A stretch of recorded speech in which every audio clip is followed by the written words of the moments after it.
I'm Candace Fletcher. I spent my childhood learning how to stretch a dollar until it made new friends, and how to keep my mouth shut when the people who should have cared the most made it clear they didn't have to. By the time I was 12, I was balancing weekend shifts at the diner with schoolwork. By 16, I'd learned taxes, insurance, and how to negotiate with landlords because my parents, Carol and Thomas Fletcher, needed the help. My younger brother, Ethan, got the soft line. He came home from high school and found the kitchen stocked, the TV tuned to whatever he wanted, the excuses waiting when he missed rent. It didn't feel like favoritism in a neat, malicious way, so much as a family story where I'd been written into the background. I'm a software engineer now. I didn't just land a job. I clawed my way into one that changed our household's trajectory. Promotions, a decent salary, the kind of benefits that make long-term plans possible. It's been gratifying, not dazzling, not movie level, but it meant security. When I moved out at 25, I started wiring a portion of my paycheck back home. Utilities, car repairs, Ethan's college tuition when he decided majors like, I'll figure it out, didn't come with scholarships. I paid for things they never even asked me to pay for, because I'd grown up eating the idea that love looked like covering someone else's bills. So when I met Alex Rivera and, a year later, said yes in a park under an umbrella of late spring trees, it should have been joy. Alex is steady in a way that's rare, calm, pragmatic, makes my mother's apple pie disappear like it's the last thing on earth. He's the person who would build a deck and not make a fuss about it. The person who learned my weird way of making coffee and adopted it. We started planning a wedding that reflected us. Simple, intentional, nothing excessive. For me, it was the first time in my life I was planning something for me instead of as an extension of a family need. What's at stake and what kept me awake the week before the rehearsal dinner wasn't the color of napkins or whether Aunt June would cry during the vows. It was the invisible ledger that had been balanced on my back for 2 decades. The question was whether the life I'd built could have boundaries, whether generosity could stop being a leveraged tool. Would saying no to another request fracture the people I loved, or was it already shattered in ways I'd been refusing to see? Ethan was 23, charming in social situations, and infuriating at 2 a.m. when he'd call and ask for bail money after one too many nights out. He'd been named as the family's golden child from the start, not because he accomplished more, but because everyone loved watching potential like a live sport. My parents, Carol and Thomas, were comfortably resigned to that role. They had a way of apologizing that sounded like permission slips. "We know what you do for us, Candy," Carol would say, as if recognition could replace reciprocity. So I booked the venue, RSVP'd yes to my own happiness, and quietly started saving a nest egg for a honeymoon that, for the first time in my life, was just mine. That money, small by some standards, enormous to me, felt like a promise I'd made to myself. A week where I wasn't the problem solver, where I didn't have to pick up the pieces after somebody else decided life was somebody else's responsibility. That promise, it turns out, had a target painted on it. But that's the next part of the story.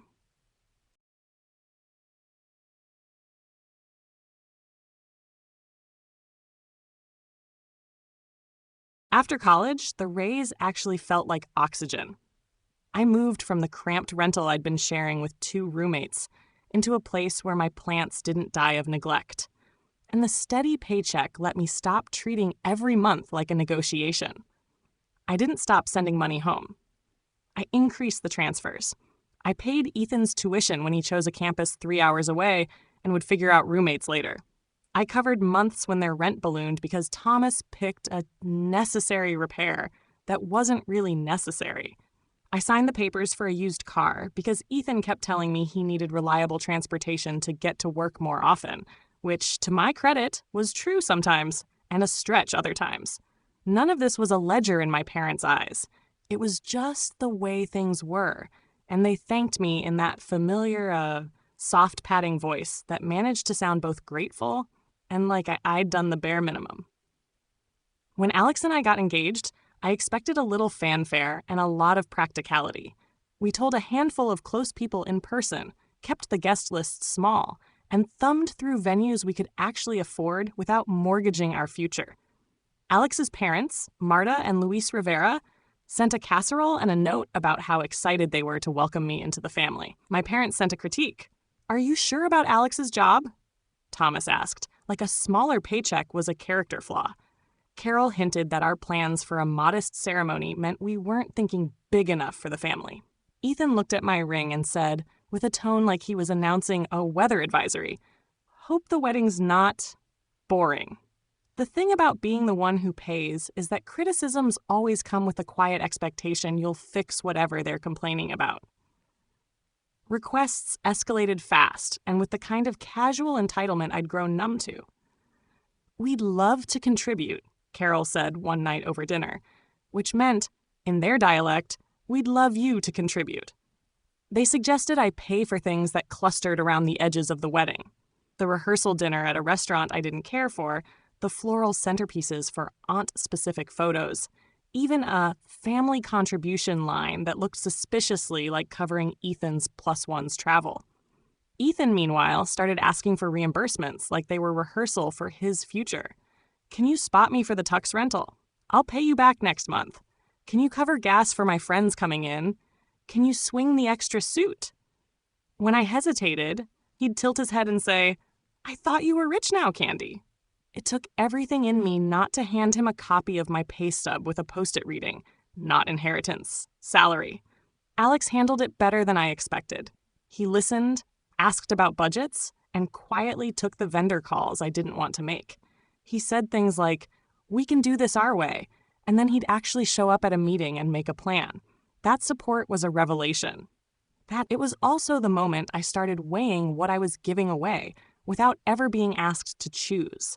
My parents' expressions when Alex proposed weren't gratitude so much as appraisal. They ran him through a checklist, the kind people use to decide if someone's worth inheriting from. Ethan's disapproval grew performative. He started forgetting to RSVP until the last minute, then acting mortally offended when there wasn't a place card with his name in gold calligraphy. The wedding became a test of boundaries I hadn't yet learned to enforce. Every polite no I attempted came back softened and wrapped in guilt. Every request that looked unreasonable was piled on as if I'd already agreed. I felt like I was arranging a picnic, while someone else kept rearranging the guest list and asking me to pay for the sandwiches. The savings I'd earmarked for our honeymoon were a quiet, small rebellion. 1 week where Alex and I would stop being problem solvers for other people and be selfish in the best possible way. I guarded that money like something precious, and somewhere in the background, I could feel the family ledger sharpening into something sharper than expectations. That's when the real pressure started to build. The last week before the wedding felt like a slow-motion avalanche. Little things kept sliding into place and taking with them whatever patience I had left.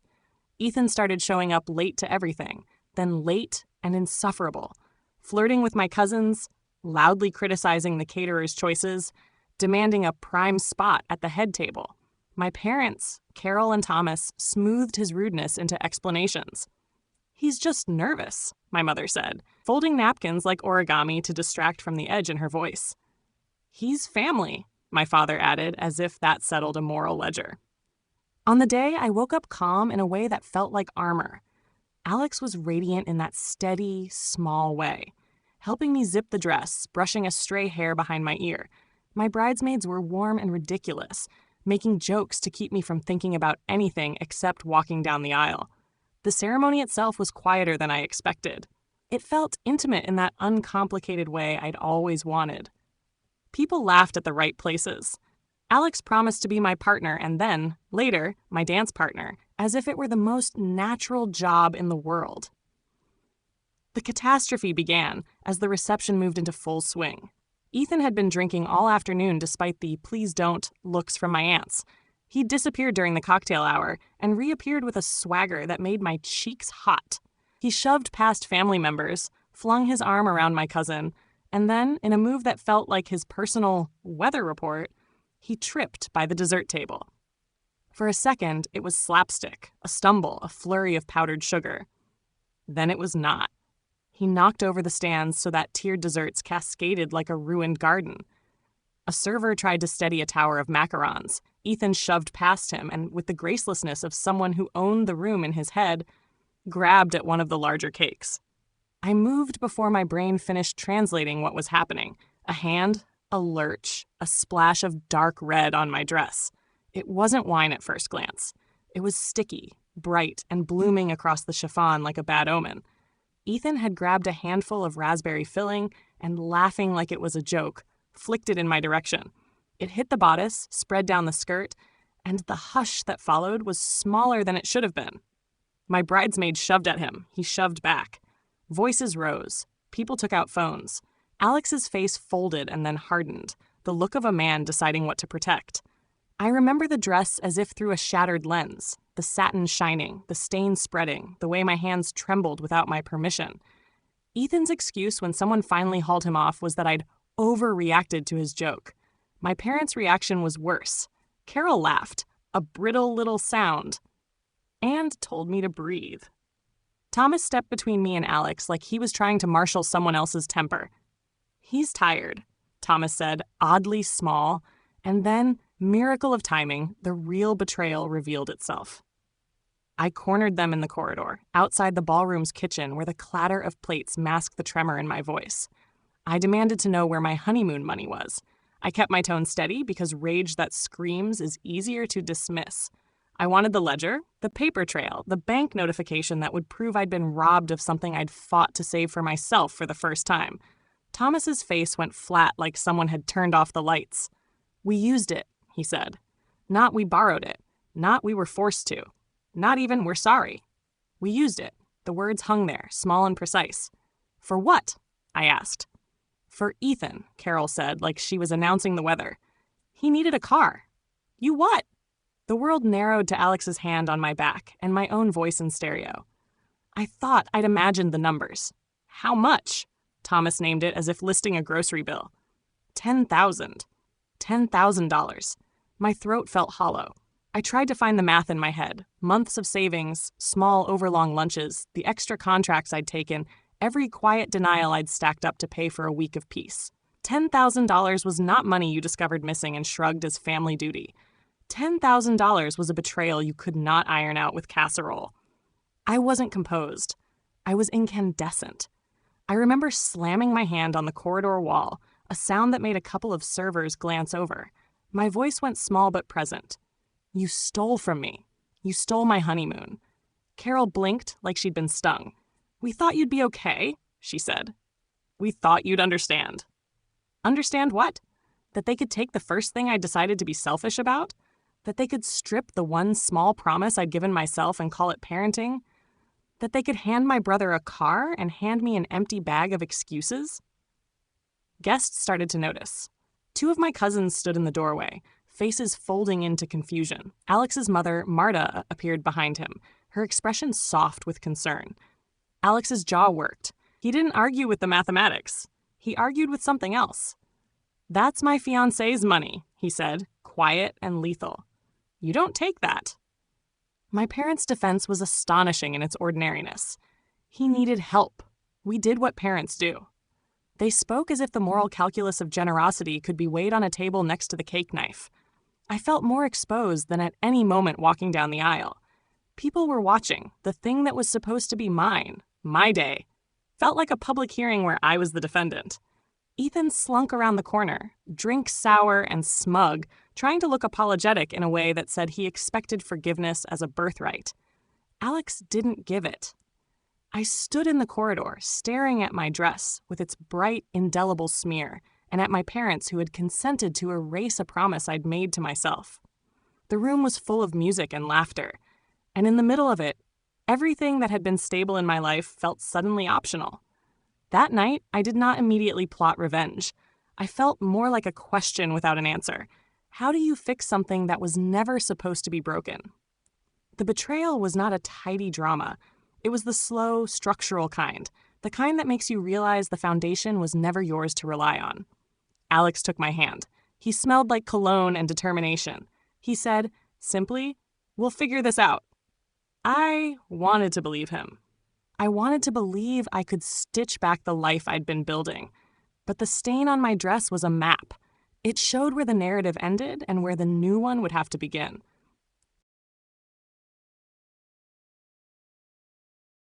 I didn't make a spectacle. I didn't scream.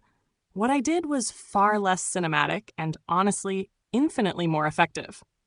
That night, after the cake was swept and the band kept playing like nothing had happened, Alex and I left the ballroom in a cab with my dress still stained and a bag of takeout someone had shoved at us when we didn't want to make polite conversation.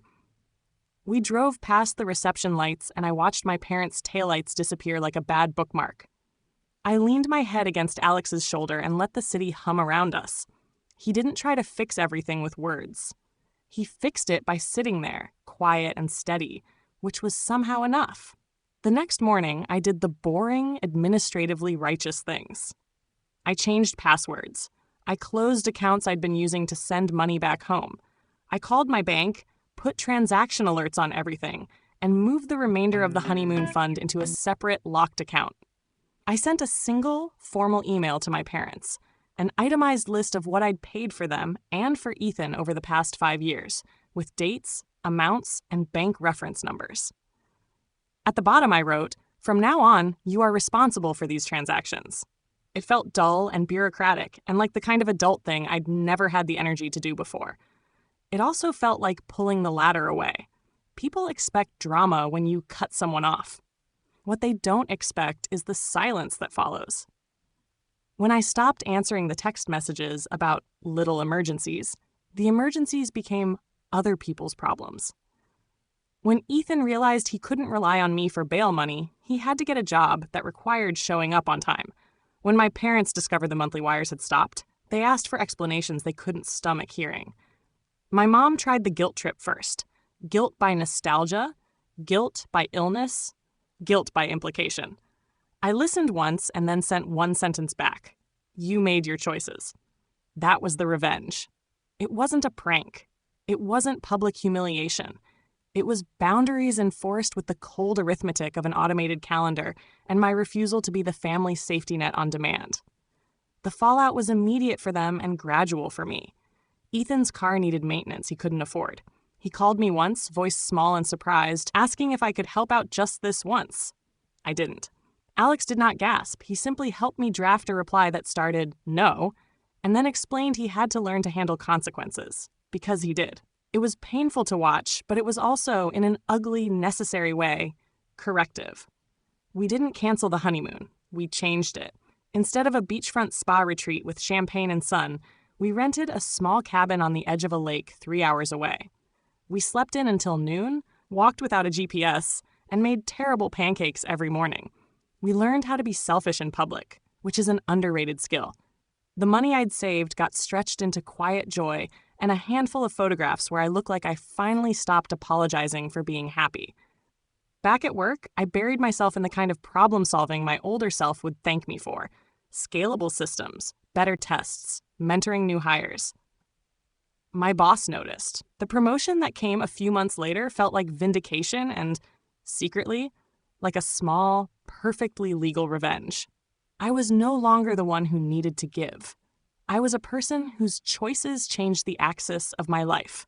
The raise meant I could stop looking at my paycheck like a communal pie and more like a tool for building a life that belonged to me and Alex. We moved into a better apartment with light that didn't make the walls look like a trap. Alex's parents, Marta and Luis, were the quiet antidote. They welcomed me not because I'd paid for things, but because I was their son's person. They brought casseroles and took no part in family politics. Their normalcy taught me something, that family could be chosen in small, reliable actions rather than inherited entitlement. There were consequences. I missed holidays that used to be noisy and crowded. My mother texted me on my birthday like nothing had happened. I sent a short reply and promised myself I'd be kind but not complicit. Ethan came around occasionally with a new humility and a job where he answered to someone other than me. We're not close in the call each other every week way. We're close in the we can be in the same room without my chest tightening way. For me, that was the point. I didn't want revenge that publicly shamed them. I wanted my life back. People love a dramatic payback. The truth is, my payback was quiet. It was reclaiming financial autonomy, closing accounts, enforcing boundaries, and refusing to let my generosity be weaponized. It was walking away from the expectation that my success should fund other people's inertia.